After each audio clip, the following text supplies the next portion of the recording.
Hello dear student, मैं निशांत शर्मा दक्षिणा दे student times YouTube channel में आपका हार्दिक स्वागत है। जैसा कि आपने आपका बोर्ड एग्जाम के अकॉर्डिंग जो ट्यूशन सीरीज चल रही है उसमें फर्स्ट चैप्टर की ट्यूशन सीरीज को आगे बढ़ाते हुए कुछ क्वेश्चन में आपके सामने और लेकर आया हूं, जिसके अंदर फर्स्ट क्वेश्चन आपके लिए है किसी आवेशित वस्तु पर उपस्थित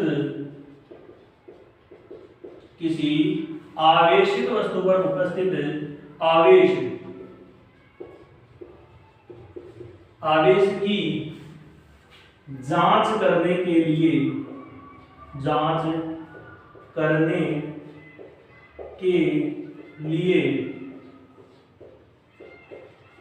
कौन सी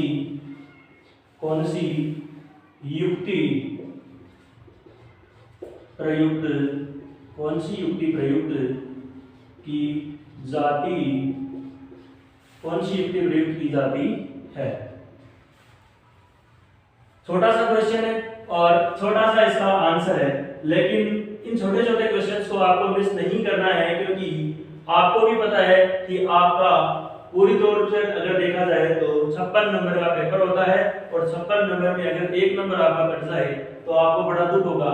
वो एक नंबर इसी प्रकार के क्वेश्चन से आपको बचाना है। तो इसका आंसर हो जाएगा स्वर्ण पत्र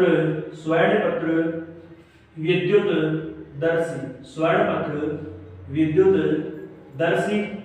और इसी में आपको मैं एक नई चीज बता देता हूं, ये प्रेरण के सिद्धांत पर कार्य करती है। प्रेरण के सिद्धांत पर यह कार्य करती है। अगला क्वेश्चन है आपके लिए, विद्युत क्षेत्र रेखाएं परस्पर प्रतिच्छेद नहीं करती क्यों? इसका कारण क्या है? तो देखो डियर स्टूडेंट, विद्युत क्षेत्र रेखाएं एक दूसरे को प्रतिच्छेद नहीं करती, क्योंकि अगर वे एक दूसरे को प्रतिच्छेद करेंगी, मतलब लिखकर मैं आपको बताता हूं, अगर ये परस्पर प्रतिच्छेद करती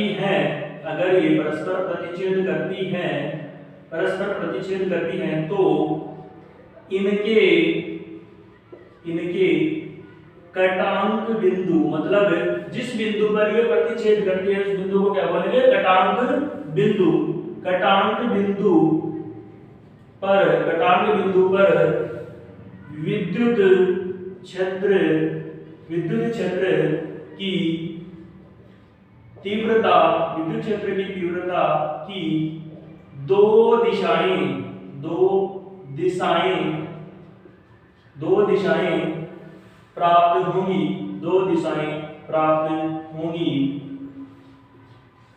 प्राप्त होंगी, जो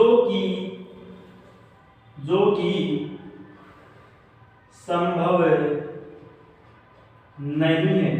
संभव नहीं है। तो इसका आंसर क्या हो जाएगा? विद्युत क्षेत्र रेखाएं परस्पर एक दूसरे को प्रतिच्छेद नहीं करती क्यों? क्योंकि अगर ये एक दूसरे को प्रतिच्छेद करेगी तो इनके प्रतिच्छेद बिंदु या कटांक के बिंदु पर विद्युत क्षेत्र की दो दिशाएं प्राप्त होंगी, जो कि संभव नहीं है। अगला क्वेश्चन आपके सामने है, विद्युत फ्लक्स का मात्रक व विमा बताइए। तो सबसे पहले अपन इसका मात्रक देखते हैं। विद्युत फ्लक्स का जो मात्रक होता है वो होता है न्यूटन मीटर स्क्वायर पर कूलम। क्या होता है? न्यूटन मीटर स्क्वायर पर कूलम। इसका एक दूसरा मात्रक भी होता है वोल्ट इनटू मीटर। ये भी इसी का मात्रक होता है, इसका विद्युत फ्लक्स का। अब अपन इसकी विमा ज्ञात करते हैं। तो मैंने अपने पहले वीडियो में भी आपको बता दिया था कि फोर्स की डायमेंशन आपको याद होनी चाहिए। तो न्यूटन में फोर्स है, तो अपन क्या लिख देंगे इसके लिए? इसकी dimension m1 L1 T-2 m1 L1t minus 2, और यहाँ पर पहले से मीटर स्क्वायर है तो इसके लिए अपन लिख देंगे L2, और अपने को पता है नीचे क्या है कूलम, RS के लिए अपन क्या लिख देंगे यहाँ पर A1 और T1। अब अपने को क्या करना है, इसको मर्ज करना है, तो मर्ज कर दो। देखो ये हो जाएगा यहाँ से M1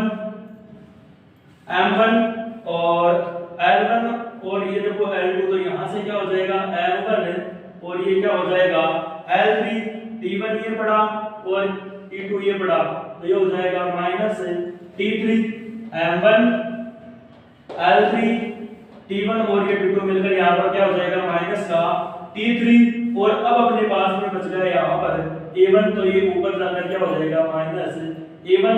तो अपने पास में विद्युत फ्लक्स की विमा क्या आ जाएगी M1 दोनों मर्ज होकर L3 और T1, और ये मर्ज होकर माइनस T3 और माइनस A1। नेक्स्ट क्वेश्चन आपके सामने है, विद्युत द्विध्रुव पर बल आघूर्ण का मान अधिकतम होने के लिए P व E के मध्य का कोण कितना होगा। डियर स्टूडेंट, अपन जानते हैं अगर किसी द्विध्रुव को समरूप विद्युत क्षेत्र में अगर अपन रखते हैं, मतलब यूनिफॉर्म इलेक्ट्रिक फील्ड में रखते हैं, तो उसके ऊपर बल आघूर्ण कार्य करता है, और इसके लिए अपन रिलेशन से जानते हैं कि tau is equal to P E sine theta. क्या होता है पी ई साइन थीटा, मतलब यहाँ पर P तो है विद्युत द्विध्रुव आघूर्ण, E यहाँ पर क्या होता है विद्युत क्षेत्र, और इन दोनों के मध्य कोण का मान कितना होता है। तो अगर अपन यहाँ पर साइन थीटा मतलब थीटा की वैल्यू अगर 0 पुट करें, मतलब theta is equal to 0 put करें, तो यहाँ पर टो का मान अपने पास में क्या आ जाएगा, क्योंकि साइन 0 की वैल्यू क्या होती है 0, तो यहाँ पर 0 प्राप्त हो रहा है। इसका मतलब ये मान अधिकतम नहीं हो सकता। अपने को क्या ज्ञात करना है, दोनों के मध्य वो उस कोण का मान बताना है जिसके लिए बल आघूर्ण का मान अधिकतम हो। तो अपन यहाँ पर क्या करते हैं, थीटा की वैल्यू 90 पुट करके देखते हैं। तो जैसे ही अपन यहाँ पर थीटा की वैल्यू अपन क्या रख दें 90 रख दें, तो साइन 90 की वैल्यू क्या होती है 1, तो ये हो जाएगा PE। और अगर अपन क्या करते हैं इसी को, मतलब यहाँ पर इसका अधिकतम मान कितना आ जाएगा PE, कितना हो जाएगा PE। अगर आप इसको वेक्टर फॉर्म में भी अगर चेंज करना चाहो तो टो इज इक्वल टू क्या हो जाएगा P क्रॉस E। ठीक है, तो मूल रूप से अपने को क्या पता होना चाहिए, इनके मध्य थीटा का मान कितना होना चाहिए 90 डिग्री। इसी अवस्था में बल आघूर्ण का मान अधिकतम होगा। अगला क्वेश्चन आपके सामने है, विराम द्रव्यमान शून्य व अनावेशित कण का नाम। मतलब अपने को ऐसे कण का नाम बताना है, मतलब ऐसे कण का नाम बताना है जिसका विराम द्रव्यमान शून्य और वह क्या हो अनावेशित हो, तो उसका नाम है फोटोन। क्या है फोटोन, उस कण का नाम है फोटोन। अगला क्वेश्चन आपके सामने है, समरूप विद्युत क्षेत्र में द्विध्रुव पर कार्य करता है। मतलब आपसे पूछा जा रहा है अगर किसी द्विध्रुव को मतलब डाइपोल को अपन समरूप विद्युत क्षेत्र या यूनिफॉर्म इलेक्ट्रिक फील्ड में रख दें तो उसके ऊपर क्या कार्य करता है, तो उसके ऊपर कार्य करता है बल आघूर्ण। क्या बल आघूर्ण, और इंग्लिश में बोले तो टॉर्क। क्या करते हैं बल आघूर्ण। अगला क्वेश्चन आपके सामने है, निर्वात में दो आवेश 5 माइक्रोकूलम व 6 माइक्रोकूलम एक दूसरे से 3 सेंटीमीटर दूरी पर स्थित हैं। इनके मध्य कूलम बल का मान ज्ञात करो। तो कूलम बल का मान ज्ञात करने के लिए कूलम के द्वारा जो रिलेशन दिया गया था या जो समीकरण दिया गया था वो क्या है, F electrical is equal to K Q1 Q2 upon R square. Q1 का मान अपने पास में दिया हुआ है 5 माइक्रोकूलम, और इसको चेंज करके अपन लिख देंगे 5 × 10⁻⁻⁶ कूलम। Q2 का मान अपने पास में दे रखा है 6 माइक्रोकूलम, तो इसको चेंज करेंगे तो 6 × 10⁻⁶ कूलम। और आगे दोनों के मध्य की जो दूरी है R का मान अपने पास में कितना दे रखा है 3 सेंटीमीटर। 3 सेंटीमीटर अगर मीटर में चेंज करें तो 3 × 10⁻² मीटर। और सारी वैल्यूज अपने सामने है, केवल ये वैल्यूज अपने को इस फॉर्मूले के अंदर पुट करनी है। तो पुट कर दें f इज इक्वल टू, और साथ में आपके पास में k का मान भी मैं बता देता हूं। k का मान होता है 9 × 10 to the power 9 newton meter square पर कूलम्ब स्क्वायर। तो ये सारी वैल्यूज अपन क्या करते हैं, इस फॉर्मूले में पुट करते हैं। तो k का मान 9 × 10 टू द पावर 9 और q1 का मान अपने पास में पड़ा है 5 × 10 to the power -6, 6 × 10 to the power -6। k का मान आ गया, q1 और q2 का मान आ गया, और r का मान अपने पास में पड़ा है 3 × 10 टू द पावर -2, और इसका भी अपने पास में क्या है, स्क्वायर। अब अपन क्या करते हैं, इस क्वेश्चन को सॉल्व करते हैं।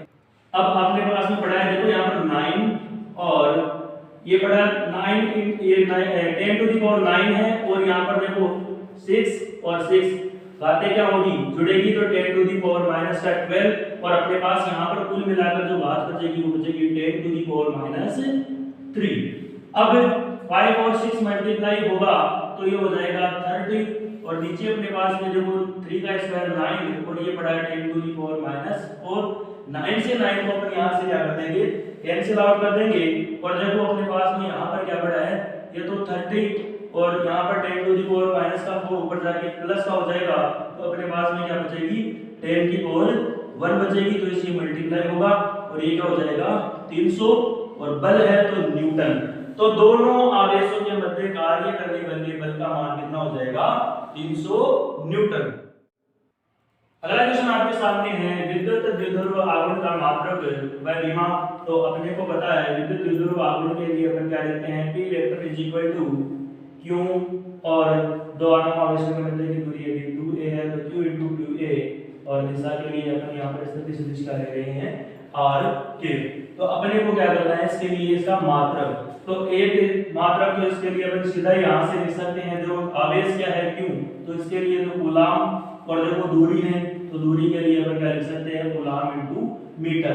एक इसका अन्य मात्रक भी होता है जो होता है dy, इसका अन्य मात्रक क्या होता है, dy। दोनों ही आपको याद रखने हैं।